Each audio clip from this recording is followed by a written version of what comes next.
नमस्कार, आप देख रहे हैं जी बिहार झारखंड और मैं हूं आपके साथ राजेश कुमार। पटना में चल रही बीजेपी कोर कमेटी की बैठक खत्म हो गई है। डिप्टी सीएम सुशील मोदी के आवास पर आयोजित इस बैठक में पार्टी के अध्यक्ष जेपी नड्डा शामिल हुए। इसके साथ ही चुनाव प्रभारी देवेंद्र फडणवीस, मंगल पांडे, सीपी ठाकुर, बिहार प्रभारी भूपेंद्र यादव, इसके साथ ही तमाम दिग्गज नेता मौजूद रहे। इस बैठक में चुनाव की रणनीति को लेकर चर्चा हुई, खासतौर पर यह कि बीजेपी अपने वोटर्स को कैसे बूथ तक ले जाएगी। इस कोरोना काल में वोटिंग को लेकर भी चिंता है, लिहाजा बीजेपी इस रणनीति पर काम कर रही है कि वो कैसे अपने वोटर्स को सुरक्षित बूथ पर ले जाए।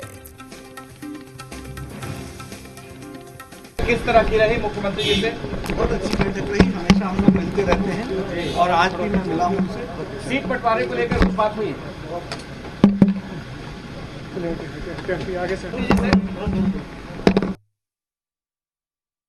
कैसे हमारा वोट बढ़ेगा, हमारा वोटर कैसे वोट दे पाएगा, उसको और क्या सुविधा। कोई ऐसा नहीं कि पढ़ने लिखने में गड़बड़ी हो जाए, कहे कि हम समझे नहीं, यही सब बात। और सीट शेयरिंग को लेकर जो मामला वो अभी बाद में तय होगा।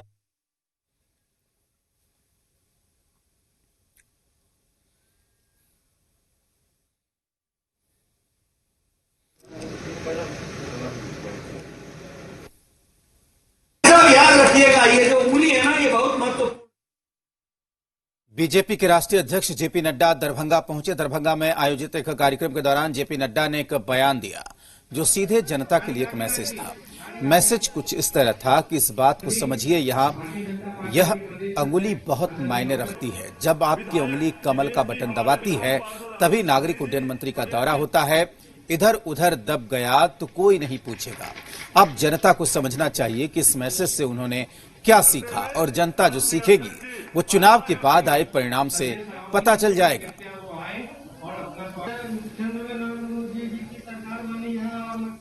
याद रखिएगा, ये जो उंगली है ना, ये बहुत महत्वपूर्ण है।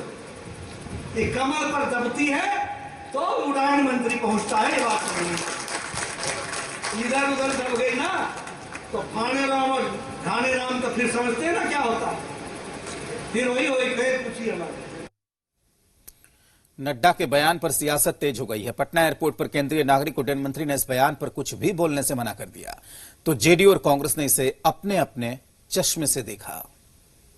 The party president has said that if your button presses the lotus, but if you press the lotus button, then the civil aviation minister will be coming to Bihar.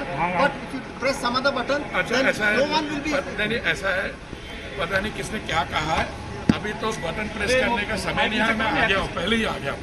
जो उंगली दबाने को लेकर बातें कही हैं, निसंदेह ईवीएम के बटन को दबाकर बिहार के लोकप्रिय मुख्यमंत्री नीतीश कुमार जी के नेतृत्व में एनडीए की अगली सरकार को चुनने के संबंध में उन्होंने संकेतों में अपनी बात पूरी की। उन्होंने यह भी कहा कि अगर इसमें कहीं कोई आप कोताही बरतेंगे तो आया राम गया राम जैसे लोग इसका लाभ उठा सकते। जेपी नड्डा जी को बहुत दिन के बाद समझ में आया कि अंगुली का भी महत्व होता है, जबकि कोरोना काल में पूरे देश के लोगों के अंगुली और हाथ काट दिए। लेकिन जेपी नड्डा जी को अगर इतना समझ में आ गया कि अंगुली एक बहुत महत्वपूर्ण चीज है, तो उनको ये भी ध्यान होना चाहिए कि हाथ में अंगुली होता है। उनका इशारा जनता समझ गई है कि हाथ छाप के अंगुली से हाथ छाप के अलायंस पे बटन दबाने के लिए वो कहे हैं।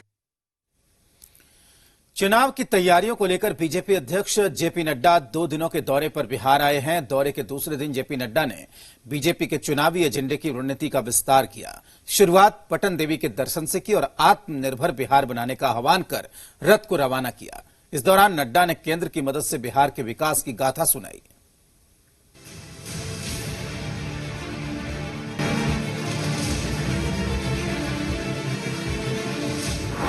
पहले पटन देवी में लिया आशीर्वाद, फिर आत्मनिर्भर बिहार का आगाज, विकास की गाथा कहने रथ रवाना।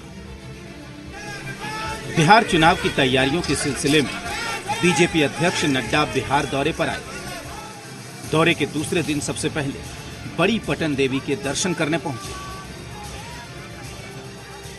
तो हम लोग पूरे उत्साह के साथ बिहार के चुनाव में लगे हुए हैं और लगे रहेंगे। बिहार को और आगे बढ़ाना है, और जैसा मैंने अभी बताया, हमारे प्रधानमंत्री जी कैबिनेट की मीटिंग में हमेशा हम लोग को निर्देश देते हैं कि देश के विकास के लिए पूर्वी भारत का विकास होना जरूरी है। फिर यहां से निकले तो सीएम से मुलाकात और मुलाकात के बाद नड्डा ने आत्मनिर्भर बिहार का आगाज किया। बीजेपी ऑफिस में आयोजित कार्यक्रम में नड्डा ने आत्मनिर्भर बिहार बनाने का आह्वान किया। अपने वैल्यू एडिशन के साथ साथ अपने उत्पाद को जीआई के माध्यम से जोड़ करके उसकी दुनिया में पहचान बनाओ, वोकल फॉर लोकल बने। इस काम को करने की आवश्यकता है और इसलिए मैं चाहूंगा कि बिहार का एक भी फार्मर्स प्रोड्यूसर्स ऑर्गेनाइजेशन FPO जो बने, उसमें भारतीय जनता पार्टी के कार्यकर्ता पूरी तत्परता से लगे। यही नहीं, इस कार्यक्रम में बीजेपी के दिग्गजों ने अपने अपने तरीके से केंद्र सरकार की तारीफ की और बताया कि कैसे केंद्र की मदद से बिहार विकास कर रहा है। नौकरी की बात करते, रोजगार की बात करते, 15 साल में आपको मौका मिला। झारखंड जब बिहार के साथ शामिल था, आपने केवल 95,000 लोगों को रोजगार दिया, सरकारी नौकरी में, रोजगार नहीं सरकारी नौकरी। और हम लोगों ने 15 साल में 6,08,000 लोगों को सरकारी नौकरी देने का काम। इसके अलावा 20 लाख करोड़ का जो आर्थिक पैकेज उन्होंने दिया है, 1 लाख करोड़ किसानों के लिए दिया है, वह बिहार सरकार के आत्मनिर्भर बिहार अभियान की नींव बनेगा। बीजेपी ने विकास की गाथा कहने और आत्मनिर्भर बिहार पर फीडबैक लेने के लिए रथ को रवाना किया।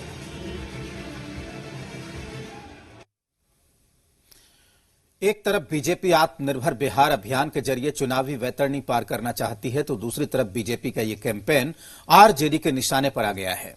आरजेडी नेता तेजस्वी यादव ने सोशल मीडिया पर ट्वीट कर बीजेपी पर निशाना साधा।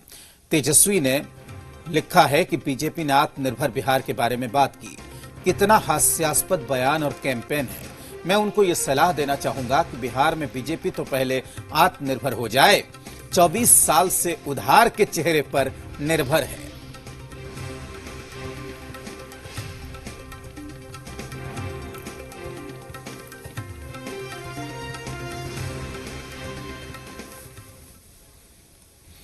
अरवल से आरजेडी विधायक रविंद्र सिंह के खिलाफ उनके परिवार ने बगावत छेड़ दी है। पत्नी और बेटे ने रविंद्र सिंह के खिलाफ रण में उतरने का फैसला किया। इसी सिलसिले में मां बेटे राबड़ी आवास पहुंचे। रविंद्र सिंह की पत्नी का आरोप है कि रविंद्र सिंह अपने इलाके में अलोकप्रिय हैं, उन्हें टिकट नहीं दिया जाए। रविंद्र सिंह के बेटे गौरव को टिकट दिया जाए। अरवल के विधायक के पुत्र भी पहुंचे हैं। किस तरीके से विरोध है? क्या विरोध है? बोलिए क्या विरोध है? क्या विरोध है? उनके काम से कोई भी क्षेत्र में की जनता कोई विधायक जी के लड़के हैं? जी हाँ, मैं लड़का हूँ, कुमार गौरव नाम हुआ मेरा। उनके काम से कोई भी अभी खुश नहीं है। क्षेत्र में काफी विरोध है, जिसके वजह से मतलब कि हमें आना पड़ रहा है। तेजस्वी जी का नारा है तेज रफ्तार तेजस्वी सरकार, तो तेजस्वी सरकार में तेज रफ्तार के लिए अपनी माँ को भी लेके आए हैं? जी हाँ, मेरी माँ है। क्या बात है? देखिए, सवाल ये है किसे कि वो दो टर्म में रह चुके हैं। पहला टर्म में मैंने, हाँ हमारे पति, पहला टर्म में तो लालू जी मुझे ही टिकट दे रहे थे। मैं अपनी टिकट को उनको दिया। कई एक तरह के मामले थे, लेकिन न तो वो परिवार पर खरा उतरे और न ही अपने क्षेत्र की जनता पर खरा उतरे। किसी से मिलना जुलना आप नहीं। यहाँ पे नेता प्रतिपक्ष से मांग करने आई है कि आपके पति को टिकट न मिलके बेटा को मिले। बेटा के लिए ही हम आए हैं। और वहाँ ये युवा की अब सरकार बन रही है, युवा की डिमांड हो रही है। उनके एक तो कार्यकलाप से लोग नाखुश हैं ही, तो उन्होंने कहा, जनता की ये डिमांड है कि उनको चेहरा हटाइए। हम लोग चेहरा नहीं देखना चाहते। और चाहे मुझे भी कहे कि चाहे तो आप आइए, चाहे बेटा। हम कही कि मैं क्यों, युवा सरकार में हम जैसे अब उम्र वाले लोगों की क्या जरूरत है। आपके पिताजी से लोग नाखुश हैं, तो आपके प्रति भी तो नाखुश हैं? जी नहीं, क्षेत्र में गए, जितनी भी जगह गए, काफी लोग खुश हैं। लोग डिमांड कर रहे हैं कि आप आ जाइएगा, सब काम हो जाएगा। अरवल के विधायक के पुत्र हैं और उनकी पत्नी है। सीधे तौर पे कहना है कि विधायक जी ने काम ठीक नहीं किया है, लिहाजा उनकी पत्नी भी कह रही है कि उनके बेटा को टिकट मिले और उनका बेटा भी इसी मकसद से आए हैं यहाँ पे नेता प्रतिपक्ष से मिलने कि टिकट उनके पिता को न मिलकर इन्हें मिले। कैमरामैन फिरोज के साथ रजनीश, जी मीडिया, पटना। चुनावी मौसम में राजनीतिक दलों के ऑफिसों में गहमा गहमी बढ़ गई है। टिकट की आस में बड़ी तादाद में नेता कार्यकर्ता पार्टी ऑफिस में डेरा डाले हुए हैं। नेताओं और कार्यकर्ताओं के जमघट से स्थानीय छोटे दुकानदारों की बिक्री बढ़ गई है। लॉकडाउन में 6 महीने से रोजी रोटी ठप होने से जो परेशान थे, चुनाव की वजह से उन छोटे दुकानदारों के चेहरे पर रौनक लौट आई है। पटना का वीरचंद पटेल पथ पर मौजूद छोटे दुकानदार से बात की हमारे संवाददाता रितेश ने। पटना के वीरचंद पटेल पथ में लगातार नेताओं का आना जाना शुरू हो गया है, क्योंकि चुनावी माहौल है। जाहिर सी बात है कि बड़ी संख्या में यहाँ पर नेता मौजूद हैं। आप खुद अपने टेलीविजन स्क्रीन पर देख रहे हैं, चाहे सुबह का समय हो, दोपहर हो या देर रात हो, यहाँ पर जब भी आप आएंगे नेताओं की बड़ी फौज मिल जाएगी। कुछ नेताजी लोग हैं, उन्हीं से बात करते हैं। कहाँ से आए हैं आप? हम तो युवा मोर्चा में यहाँ के कार्यकर्ता है, स्टडी सेल संयोजक है। टिकट के लिए ही आप? ना, हम टिकट के लिए नहीं, हम पार्टी का एक कार्यकर्ता। हम लोग पार्टी के कार्यकर्ता हैं, कार्यकर्ता के नाते कार्यालय आए हैं। तो इतनी जो भीड़ भाड़ लगी हुई है, गाड़ियां लगी हुई हैं, ये कहाँ से लोग आ रहे हैं? अभी चूंकि चुनाव का समय है, तो चुनाव के समय को लेकर के पूरे बिहार से लोग आ रहे हैं यहाँ पर पार्टी कार्यालय में। यहाँ कितने समय से? यहाँ से लगातार जो बैठक चल रहा था, 2 महीना से लगे हुए हैं, आते रहते हैं। डेली आते हैं? डेली आते हैं, मैंने जब भी बैठक चलती है तब आते हैं। नेता लोग रहते हैं, मिलते हैं, जुलते हैं, यही कार्यक्रम है। आप बताइए। जी, रजौली विधानसभा से। आप भी टिकट के लिए यहाँ? नहीं, साथ में। इलेक्शन से कितना फायदा हो रहा है नेताजी लोग के आने से? अभी तो यहाँ जो हम दुकान खुले हुए हैं, यहाँ ठीक ठाक है, लेकिन इतना दिन लॉकडाउन में घर पे थे। ये बताइए कि इलेक्शन आ गया है, बड़ी संख्या में नेता लोग यहाँ मौजूद हैं, आपको कितना फायदा हुआ है? फायदा तो होबे करता है, जब भीड़ भाड़ बढ़ता है, दुकानदार को जब बिक्री चलता है तो फायदा होता है। तो भले ही यहाँ नेताजी लोग टिकट की आस में आ रहे हैं, ये तो खैर बाद की बात होगी कि किसको टिकट मिलता है, किसको नहीं मिलता है, लेकिन हाँ, नेताजी के आने जाने की वजह से कम ये जो गरीब दुकानदार हैं, इन्हें जरूर फायदा हो रहा है। कैमरा पर्सन निशांत के साथ रितेश, जी मीडिया, पटना। दल बदल के खेल में जेडीयू ने बाजी मार ली है। पहले आरजेडी के विधायकों को अपने पाले में किया, अब कांग्रेस के विधायकों को भी जेडीयू ने अपने में शामिल कर लिया है। कांग्रेस के 2 विधायकों ने झटका दिया। इस झटके के बाद कांग्रेस परेशान है, जिसे लेकर अब कांग्रेस ने कहा है कि इस बार छानबीन कर ही कार्यकर्ताओं को टिकट दिया जाएगा। जेडीयू के झटके से कांग्रेस में हड़कंप। कांग्रेस के 2 विधायक जेडीयू में शामिल। कांग्रेस में कार्यकर्ताओं को टिकट देने की मांग।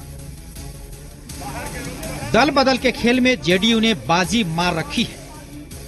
पहले आरजेडी को तोड़ा, अब कांग्रेस के विधायकों को भी जेडीयू ने अपने पाले में खींच लिया।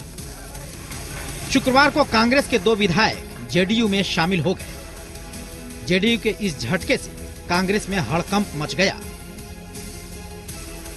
कहीं अगर हमारा उम्मीदवार बहुत मजबूत नहीं होता है, जीतने लायक नहीं होता है, और कोई दूसरे पार्टी से सक्षम व्यक्ति अगर हमारे दल में आके काम कर रहे हैं, तो उसको देने में कोई कठिनाई नहीं है, क्योंकि लक्ष्य तो होता है किसी भी राजनीतिक दल का जीत का।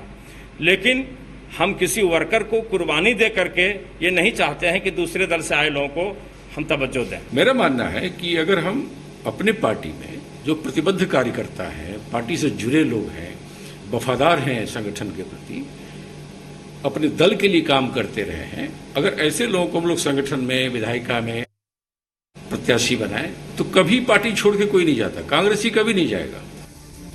जिन 2 विधायकों ने जेडीयू का दामन थामा है, उनका बैकग्राउंड जेडीयू का ही रहा है, पर अब इस झटके के बाद कांग्रेस के अंदर से आवाज उठने लगी है कि किसी बाहरी को टिकट देने से बेहतर है पार्टी के समर्पित कार्यकर्ताओं को मैदान में उतारा जाए।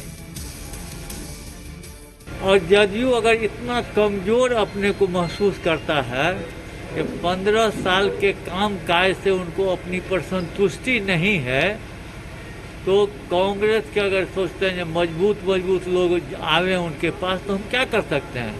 उनको अपने काम पर भरोसा होना चाहिए, न कि जीते हुए प्रतिनिधि को तोड़ करके। ये तो उनका कमजोरी साबित करता है। कांग्रेस के अंदर कार्यकर्ताओं को टिकट देने की मांग उठ रही है, लेकिन इस मांग पर कितना अमल किया जाता है ये बड़ी बात है। खैर अभी तो सीटों का बंटवारा ही नहीं हुआ तो उम्मीदवार की बात करना बेमानी है, लेकिन तैयारी तो करनी ही होगी। आशुतोष चंद्रा, जी मीडिया, पटना। वक्त एक छोटे से ब्रेक का है, जल्द लौटते हैं।